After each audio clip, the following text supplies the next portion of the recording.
अस्सलाम वालेकुम dear student, मेरा नाम डॉक्टर रसूलुल्लाह है और यहाँ पे आप लोगों के साथ जो है थोड़ा सा अबाउट द सेकेंड ईयर की जो केमिस्ट्री है उसके बारे में जो इम्पोर्टेंट क्वेश्चंस हैं जो आप लोगों के अपकमिंग एग्ज़ाम आ रहे हैं तो उसके बारे में थोड़ा सा आप लोगों के साथ डिस्कशन करना था, आप लोगों को थोड़ा सा गाइड करना था उसके बारे में। ये मोस्टली जो है ये जो गेस्ट पेपर है ज़्यादातर ऐसे स्टूडेंट के लिए हम मतलब कि डिज़ाइन करते हैं कि जिन स्टूडेंट ने जो है फॉर एग्ज़ाम्पल कोई भी इशू हुआ और उसकी वजह से उन्होंने कुछ स्टडी जो है प्रॉपर नहीं की हो, तो उनके लिए जो है इस टॉपिक्स को इन जो है क्वेश्चंस को जो है हमने यहाँ पे थोड़ा सा समराइज़ किया हुआ है चैप्टर वाइज। तो आप लोगों के साथ इस पर थोड़ी सी डिस्कशन करनी है। यहाँ पे फॉर एग्ज़ाम्पल सेकेंड ईयर के कोर्स में हमारी जो है जो कोर्स है तो ये डिवाइडेड है इनऑर्गेनिक केमिस्ट्री में, बायोकेमिस्ट्री में और इनऑर्गेनिक केमिस्ट्री में है, इन्वायरमेंटल केमिस्ट्री है, इंडस्ट्रियल केमिस्ट्री है और अगर हम देखें तो एनालिटिकल केमिस्ट्री है।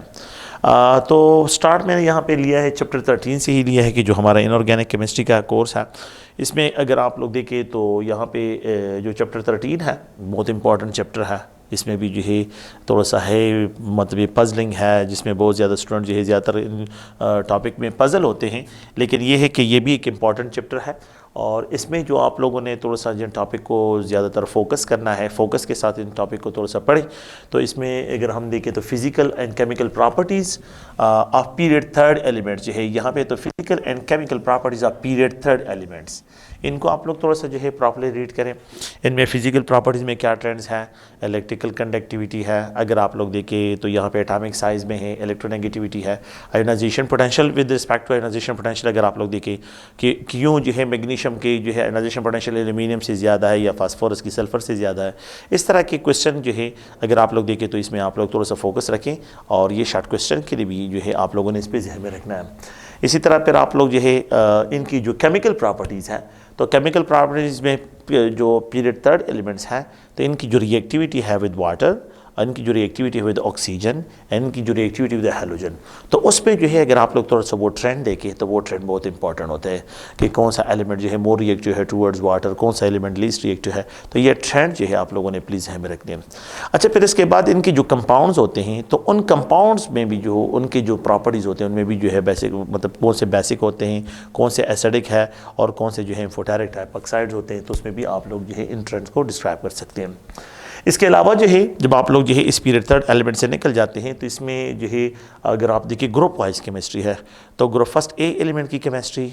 और ग्रुप सेकंड ए एलिमेंट की केमिस्ट्री और अगर आप लोग देखिए ग्रुप 7 ए एलिमेंट्स की केमिस्ट्री, इसको आप लोगों ने क्लियर करना है। मतलब ग्रुप फर्स्ट ए एलिमेंट्स की जो केमिस्ट्री है तो इसमें अक्सर जो है अगर आप लोगों से जो क्वेश्चंस होते हैं physical properties point of view से भी आ जाते हैं, एमसीक्यू टाइप क्वेश्चन होते हैं, लेकिन ज़्यादातर जो इनकी केमिकल प्रॉपर्टीज़ हैं उन पर आप लोग ज़्यादा फोकस रखें फॉर द शॉर्ट क्वेश्चन जो है। और यह जो है अगर आप लोग लॉन्ग क्वेश्चन जो होते हैं कि describe the chemical properties of the group first A element with oxygen होती है, विद वाटर है या विद हैलोजेंस है। इसी तरह जो है ग्रुप सेकंड ए एलिमेंट्स के लिए भी यही प्रॉपर्टीज़ आप लोग थोड़ा सा देखें कि यहाँ पे अच्छा ग्रुप सेकंड ए एलिमेंट्स की प्रॉपर्टीज़ जो है फिजिकल प्रॉपर्टीज़ और इनकी जो केमिकल प्रॉपर्टीज़ है टूवर्ड्स वाटर, टूवर्ड ऑक्सीजन जो है एंड टूवर्ड्स हैलोजन, इसको आप लोगों ने देखना है।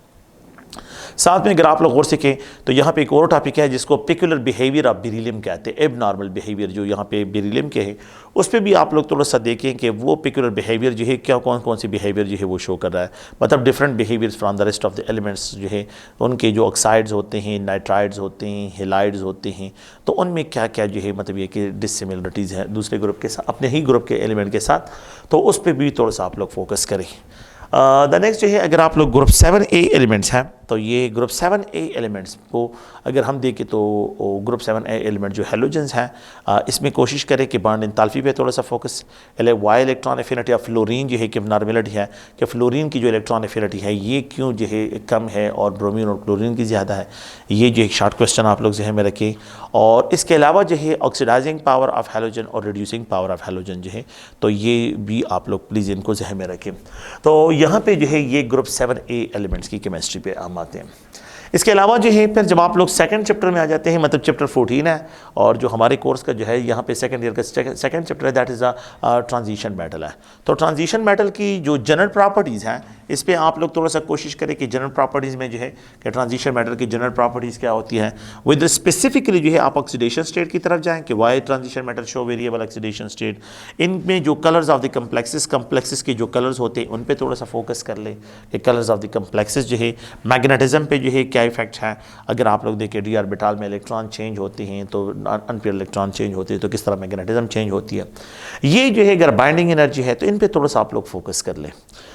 इसके अलावा जो है nomenclature of the coordination complexes की जो कोऑर्डिनेशन नंबर्स हैं, मतलब सॉरी कम्प्लेक्सेस के जो नॉमेनक्लेचर है तो उस पर थोड़ा सा फोकस करें। इसमें कुछ टर्मिनोलॉजीज़ हैं कि लिगेंड क्या होता है और मेटल आयन क्या होता है, कोऑर्डिनेशन स्फीयर क्या होता है। इस पर अक्सर जो है शॉर्ट क्वेश्चन आ जाते हैं, तो आप लोग प्लीज़ इन पर भी फोकस रखें। इसके अलावा जो है इसमें हम देखें तो वेनेडियम की केमिस्ट्री है, मैंगनीज़ की केमिस्ट्री है, कापर की केमिस्ट्री है, लेकिन स्पेसिफिकली आप लोग जो है कोशिश करें कि आयरन और क्रोमियम की केमिस्ट्री पे ज़्यादा फोकस करें। तो इनकी केमिस्ट्री बहुत ज़्यादा रिच है इस चैप्टर में जो है अगर हम देखें तो इस वजह से जो है इन पे आप लोगों ने थोड़ा सा ज़्यादा फोकस रखना है। तो यहाँ पे इनकी जो केमिस्ट्री है, एसिड बेस रिएक्शन कौन सा है, डिस्प्लेसमेंट रिएक्शन कौन सा है, ऑक्सीडेशन स्टेट किस तरह चेंज हो रहा है, ऑक्सीडेशन स्टेट चेंज होता है तो एसिडिटी चेंज होती है, ऑक्सीडेशन स्टेट चेंज होता है तो आप लोगों के पास आयनिक कैरेक्टर, कोवेलेंट कैरेक्टर में जो है ये किस तरह चेंजेस आते हैं। तो ये सारी बातें आप लोगों ने इस पर मतलब ये है कि यहाँ पे इनको ज़हन में रखना है। तो ये अगर हम देखें तो जनरल प्रॉपर्टीज़ ऑफ द जो है ट्रांजिशन मेटल के लिए चैप्टर जो है, अगर हम इंट्रोडक्शन टू ऑर्गेनिक केमिस्ट्री में आ जाए, चैप्टर 15 जो है इंट्रोडक्शन टू ऑर्गेनिक केमिस्ट्री में अगर हम देखें तो इसमें हमारे आप लोगों के लिए जो इंपॉर्टेंट है इंट्रोडक्शन टू ऑर्गेनिक केमिस्ट्री है। तो इसमें एफटी प्रोसेस जो है एक शॉर्ट नोट आ जाता है कि describe a short note on the FT process जो है, और इस प्रोसेस में आपको पता होगा कि लुब्रिकेटिंग ऑयल्स की फार्मेशन होती है। और इसके अलावा जो है इसमें एक और छोटा सा topic partial and total synthesis क्या होते हैं। तो पार्शियल सिंथेसिस में और टोटल सिंथेसिस में आप लोगों ने किस तरह डिफरेंशिएट करना है। तो पार्शियल सिंथेसिस हम इस तरह कहते हैं कि अगर आप नेचर से एक कंपाउंड लेते हैं और इसमें स्लाइटली मॉडिफाइड करके एक अनदर टारगेटेड मॉलिक्यूल बनाते हैं तो इसको पार्शियल सिंथेसिस कहते हैं। लेकिन अगर आप किसी केमिकल स्टोर से एक कंपाउंड लेते हैं और फिर उसको जो है टारगेटेड मॉलिक्यूल में कन्वर्ट करते हैं तो कमर्शियली जो अवेलेबल है उसको टोटल सिंथेसिस। तो ये जो है एक छोटा सा टॉपिक है। इसके अलावा डिटेक्शन ऑफ एलिमेंट्स है कि इन एलिमेंट्स की डिटेक्शन में कार्बन है, हाइड्रोजन है, अगर आप लोग देखिए हैलोजन्स को किस तरह डिटेक्ट करते हैं, नाइट्रोजन को किस तरह डिटेक्ट करते हैं, सल्फर को किस तरह डिटेक्ट करते हैं, और इसके अलावा जो है अगर आप ऑक्सीजन को देखें तो उनकी डिटेक्शन किस तरह करते हैं। तो ये डिटेक्शन जो है अगर हम देखें तो ये आप लोगों ने करना है इसमें। अच्छा नेक्स्ट जो है अगर आप देखें तो डिस्ट्रक्टिव डिस्टिलेशन ऑफ कोल को जो है अगर हम देखें तो इसकी जो डिस्ट्रक्टिव डिस्टिलेशन है और इसके जो पार्ट्स बनते हैं कि आप लोगों के पास कोक आता है और आप लोगों के पास कोल आता है, मतलब कोल तार आता है, अमोनिया का लीक्वर होता है और आप लोगों के पास कोल गैस होता है। तो ये भी एक छोटा सा टॉपिक है, आप लोग प्लीज़ इस पर भी फोकस करें। तो ये हमारा जो चैप्टर जो है 15 का जो पार्ट है आप लोग कोशिश करें कि ये टॉपिक इसमें कवर कर लें। इसके बाद जो है हाइड्रोकार्बन का जो चैप्टर है चैप्टर 16 है। इसमें अगर हम देखें तो यहाँ पे ये बहुत ज़्यादा जो है रिच केमिस्ट्री, और मेरे ख्याल में जो है ये बहुत रिच केमिस्ट्री है। ये चैप्टर जो है बहुत इंपॉर्टेंट चैप्टर है और इसमें बहुत ज़्यादा जो है क्वेश्चन ऐसे होते हैं जिसमें आप लोगों ने जो है बहुत ज़्यादा फोकस के साथ उनको पढ़ना होता है। पहला जो यहाँ पे अगर हम देखें तो ये शॉर्ट क्वेश्चन में रिंग स्ट्रेन इन साइक्लोअल्केन में जो रिंग स्ट्रेन होता है उसको आप लोग प्लीज़ फोकस करें इस पर। इसके अलावा जो है अल्कीन और अल्काइंस जो है इन दोनों ये अनसैचुरेटेड कंपाउंड हैं, इनकी प्रिपरेशन पे फोकस कर लें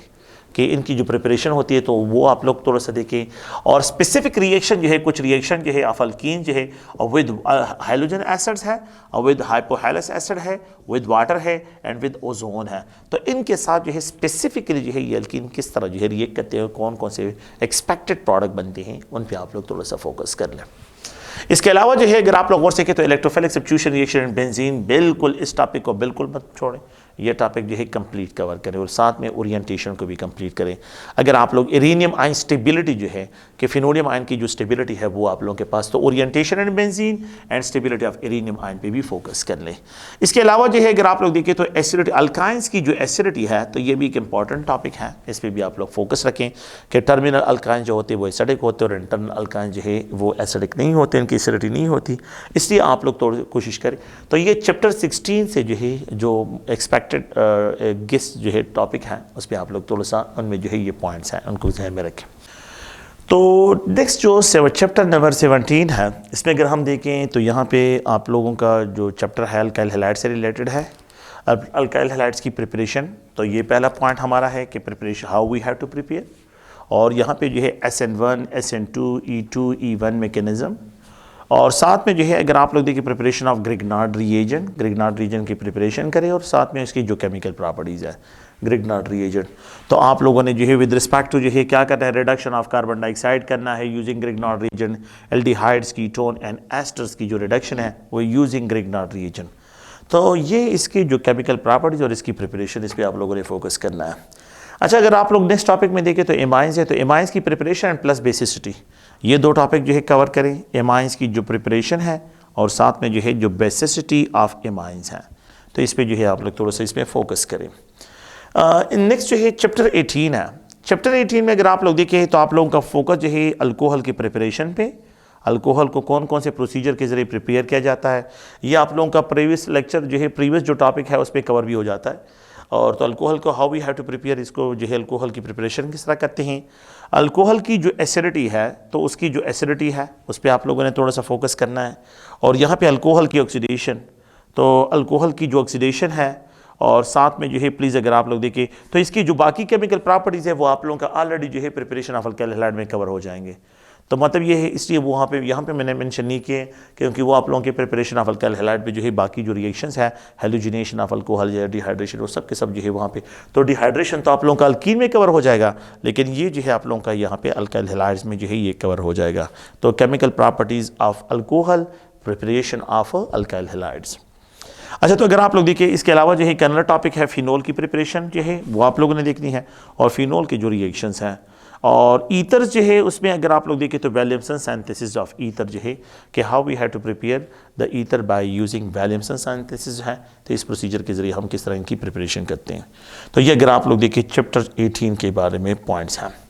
अच्छा, चैप्टर जो है जो 19 है, चैप्टर 19, तो इसमें आप लोग जो है preparation of aldehydes and ketone, आप लोगों ने जो है किस तरह इसकी प्रिपरेशन करनी, ये आप लोगों का इस चैप्टर में कवर हो जाएगा। ऑक्सीडेशन ऑफ अल्कोहल में, तो अगर आप अल्कोहल की ऑक्सीडेशन करते हैं तो प्राइमरी अल्कोहल की ऑक्सीडेशन करते हैं एल्डिहाइड बनता है, सेकेंडरी अल्कोहल की ऑक्सीडेशन करते हैं तो आप लोगों के पास एक कीटोन बनते हैं। इसी तरह जब आप ओजोनोलिसिस ऑफ अल्कीन करते हैं तो वो आप लोगों का एल्डिहाइड और कीटोन वहाँ से मिलता है। तो मतलब ये कि ये प्रीवियस लेक्चर के जो केमिस्ट्री है अगर आप लोगों ने वो पढ़ी है तो ये अल्टोमेटिकली यहाँ पे क्लियर हो जाएगा, रिपीटिशन हो जाएगा। Reactivity of aldehydes and ketones है, तो एल्डिहाइड्स एंड कीटोन्स की जो रिएक्टिविटी उनकी कंपैरिजन करें कि एल्डिहाइड्स आर मोर रिएक्टिव और कीटोन्स आर मोर। तो ये एक छोटा सा टॉपिक होता है, अक्सर जो है शॉर्ट क्वेश्चन में आ जाता है कि आइडेंटिफाई करें which one of the following is more reactive, aldehydes or ketones है। जनरल मैकेनिज्म ऑफ एल्डिहाइड्स जो है आप लोग एसिड कैटालाइज, बेस कैटालाइज, तो उसके लिए जनरल मैकेनिज्म क्या है वो भी आप लोगों ने पढ़ा होगा, तो वो आप लोग जो है इसके लिए एसिड कैटालाइज या बेस कैटालाइज है। और सम स्पेसिफिक रिएक्शन जो है जो reduction of aldehydes and ketones है, तो इसमें अगर आप लोग देखिए क्लेमेंसन रिडक्शन है, वोल्फ-केस्टर रिएजेंट अगर आप लोग यूज़ करते हैं using ammonia and their derivatives, ammonia primary amine secondary amine के जो डेरिवेटिव्स होते हैं वो इनके साथ ट्रीट करते हैं और वो यहाँ पे क्या क्या प्रोडक्ट बनाते हैं, तो उनको आप लोगों ने क्या करना है यहाँ पे इसके साथ ट्रीट करना है। इसके अलावा जो है आप लोग reduction of aldehydes and ketone using alcohol, आप लोग अल्कोहल यूज़ करते हैं जिसमें वो आप लोगों के पास एस्टर जो है बनते हैं, और स्पेसिफिक रिएक्शन कुछ और ऑक्सीडेशन रिएक्शन है तो फैलिंग रिएजेंट यूज़ करें। और आप लोगों ने पढ़ा होगा कि जो बेनेटिक रिएजेंट है और टॉलेंस रिएजेंट है, तो ऑक्सीडेशन ऑफ एल्डिहाइड्स जो है, अब मतलब ये कि एल्डिहाइड की जब अगर आप लोग ऑक्सीडेशन करते हैं तो they are converting to salt of carboxylic acid या कार्बोक्सिलिक एसिड में ये कन्वर्ट होते हैं। तो ये चैप्टर 19 का एक ब्रीफ जो है अगर आप लोग देखें। चैप्टर 20 में अगर आप लोग देखें तो preparation of carboxylic acid, how we have to prepare carboxylic acid and the acidity of carboxylic acid, और कौन कौन से फैक्टर जो है वो एसिडिटी ऑफ कार्बोक्सिलिक एसिड को इफेक्ट करते हैं। इसी तरह जो है जो general reaction of carboxylic acid है, तो आप लोगों ने carboxylic acid using reaction with the thionyl chloride, phosphorus pentachloride, alcohol के साथ इसके रिएक्शन और अमोनिया के साथ इसके जो रिएक्शंस होते हैं, और लिथियम एल्यूमिनियम हाइड्राइड के साथ जो इसके रिएक्शंस हैं, तो ये जनरल रिएक्शन जो है आप लोगों ने क्या करना है, कार्बोक्सिलिक एसिड, एसिडिटी, और ये आप लोगों ने इसके साथ कवर करने हैं। तो यहाँ पे जो है आप लोगों का कार्बोक्सिलिक एसिड का जो चैप्टर है वो प्लीज़ आप लोगों का कवर हो जाएगा। केमिस्ट्री जो है जो आप लोगों के बायोकेमिस्ट्री है, तो बायोकेमिस्ट्री में आप लोग केमिस्ट्री ऑफ कार्बोहाइड्रेट्स, कार्बोहाइड्रेट्स जो है क्या है, इनकी क्लासिफिकेशन क्या है, प्लीज़ अगर आप लोग देख क्लासिफिकेशन क्या है, इनकी जो क्लासिफिकेशन होती है वो आप लोगों ने थोड़ी सी ब्रीफली देखनी है। और जो बाकी आमतौर पे चीज़ें हैं तो आप लोगों ने मतलब ये कि ये स्वीटिंग इसकी कोई ज़रूरत नहीं है। प्रोटीन्स क्या है, प्रोटीन्स की जो है प्रिपरेशन किस तरह, मतलब ये कि प्रोटीन किस तरह जो है प्रिपेयर होते हैं, for example amino acid, that's not important, लेकिन आप लोगों ने प्रोटीन का वो प्राइमरी स्ट्रक्चर है, सेकेंडरी स्ट्रक्चर है और टर्शियरी स्ट्रक्चर है, प्रोटीन्स अमाइनो एसिड जो है उससे बने होते हैं। तो ये जो है थोड़ा सा ब्रीफली, और इनकी क्लासिफिकेशन, कंजुगेट प्रोटीन क्या होते हैं और ये मेटालो प्रोटीन्स क्या होते हैं, न्यूक्लिक प्रोटीन्स क्या होते हैं, ये लिपिड्स हैं अगर आप लोग देखें लिपिड टॉपिक को। और प्लीज़ अगर आप न्यूक्लिक एसिड को अगर आप लोग इग्नोर करें तो that's not important. Carbohydrates, proteins और लिपिड्स पे जो है थोड़ा सा आप लोग क्या करें, यहाँ पे फोकस करें। चैप्टर नंबर 22 में अगर आप लोग जाएं तो यहाँ पे जो है जो पहला पॉइंट है डाइज एंड इट्स टाइप, इस पे जो है पेस्टिसाइड जो है अगर आप लोग देखें कौन कौन से जो है केमिकल्स है which are responsible to kill the insects उनको जो है, और यहाँ पे पेट्रोकेमिकल इंडस्ट्री जो है और एडहेसिव्स। तो यहाँ पे पेट्रोकेमिकल इंडस्ट्री में पेट्रोलियम जो इंडस्ट्री होती है तो उनकी जो डिस्ट्रक्टिव डिस्टिलेशन है बस सिर्फ उस पर ज़्यादातर कोशिश करें कि उस पर आप लोग फोकस रखें, और यहाँ पे एडहेसिव्स है। इसके अलावा पॉलीमर्स हैं, तो पॉलीमर्स में जो नायलॉन होता है, तो अगर आप लोग नायलॉन को भी जो है यहाँ पे जो नायलॉन है तो नायलॉन की प्रिपरेशन जो है उस पर भी अगर आप लोग थोड़ा सा देखें तो वो भी इंपॉर्टेंट है इसमें। तो नायलॉन जो है इसकी प्रिपरेशन में भी आप लोग फोकस कर सकते हैं। अच्छा, नेक्स्ट जो है चैप्टर नंबर 23 है। तो यहाँ पे अगर इन्वायरमेंटल केमिस्ट्री में जो है एटमॉस्फेयर एंड इट्स कंपोनेंट्स, ये कौन कौन से इसके कंपोनेंट्स हैं और उनकी क्या केमिकल कंपोजिशन है। अच्छा, और यहाँ पे अगर आप लोग देखें 3 वे कैटालिटिक कन्वर्टर जो है, 3 वे कैटालिटिक कन्वर्टर क्या होते हैं और वो किस तरह जो है ये जो टॉक्सिक गैसेस होते हैं इनकी जो एमिशन होते हैं इसको किस तरह कंट्रोल करते हैं। इसमें 2 जो है मतलब ये कि आप लोगों के पास प्लीज़ 3 वे कन्वर्टर में 2 चैम्बर होते हैं, ऑक्सीडेशन चैम्बर होते हैं, उन्हें जो है नॉक्स क्या होते हैं, सॉक्स क्या होते हैं, कॉक्स क्या होते हैं, वॉक्स क्या होते हैं, वोलेटाइल ऑर्गेनिक कंपाउंड। तो ये जो है और ये किस तरह जो है इनका इफेक्ट क्या है, एडवर्स इफेक्ट क्या है। फोटोकेमिकल स्मॉग किसे कहते हैं ये प्लीज़ जहन में क्लियर होना चाहिए। ओजोन फार्मेशन जो है मतलब ये स्ट्रेटोस्फीयर की जो केमिस्ट्री है वो भी आप लोगों को उसकी कंपोजिशन क्लियर होनी चाहिए। और वाटर है और pollutants and waste water treatment है, तो वाटर के जो पोल्यूटेंट्स हैं उसको आप लोगों ने थोड़ा सा देखना है, और साथ में जो है वेस्ट वाटर जो ट्रीटमेंट है उस पर आप लोगों ने फोकस करना है। अच्छा, चैप्टर नंबर जो है 24 जो एनालिटिकल केमिस्ट्री का है, तो एनालिटिकल केमिस्ट्री का जो चैप्टर है इसमें अगर हम देखें चैप्टर 24, तो चैप्टर 24 में अगर हम देखें तो ये एनालिटिकल केमिस्ट्री में, तो आप लोग प्लीज़ देखें यहाँ पे जो है कंबस्शन एनालिसिस के जो कंबस्शन एनालिसिस है इस प्रोसीजर को आप लोगों ने प्लीज़ जहन में रखना है, क्लियर करें। इसके अलावा जो है अगर आप लोग देखें IR का जो पॉइंट्स है, IR स्पेक्ट्रोस्कोपी जो है ये कौन सा टेक्निक है और इस टेक्निक को हम किस तरह जो है अप्लाई करते हैं। साथ में जो है अगर आप लोग और से कि the mass spectrometry, mass spectrometry, तो मास स्पेक्ट्रोमीट्री को जो है आप लोग जो है प्लीज़ इस टॉपिक को देखें। और द 4th वन जो है अगर हम देखें तो अल्ट्रा वायलेट स्पेक्ट्रोस्कोपी। तो ये टेक्निक ऐसे हैं जिनको आप लोगों ने जो है यहाँ पे स्टडी करना है। These are the analytical techniques हैं, मॉडर्न टेक्निक्स भी हैं और ये क्लासिकल मेथड। तो कंबस्शन एनालिसिस के जरिए एम्पेरिकल फार्मूला किस तरह डिटरमिन होता है, मॉलिक्यूलर फार्मूला किस तरह डिटरमिन होता है, तो आप लोगों ने जो है तो ये एक जनरल जो है प्लीज़ जहन में रखें, एक जनरल स्कीम है कि अगर आप लोग जो है ये टॉपिक कवर कर लेते हैं तो जिन लोगों ने एटलीस्ट, लेकिन जो लोग जो है ज़्यादा सीरियस है अबाउट दिस तो उन्होंने कंप्लीट चैप्टर को कंप्लीट करना है। तो कंप्लीट चैप्टर जो है जितना आप लोग जो है जो भी चैप्टर आप पढ़ते हैं और कंप्लीट पढ़ते हैं तो वो काफ़ी है, मतलब वो इंपॉर्टेंट है एज कम्पेयर टू। लेकिन जिन लोगों की स्टडी थोड़ी सी लिमिटेड है और एवरेज स्टूडेंट है तो उनके लिए ये एक जनरल जो है गेस्ट पेपर है और ये एक जनरल जो है इन्फॉर्मेशन आप लोगों के साथ शेयर करनी थी। ओके, थैंक यू, बहुत शुक्रिया स्टूडेंट्स।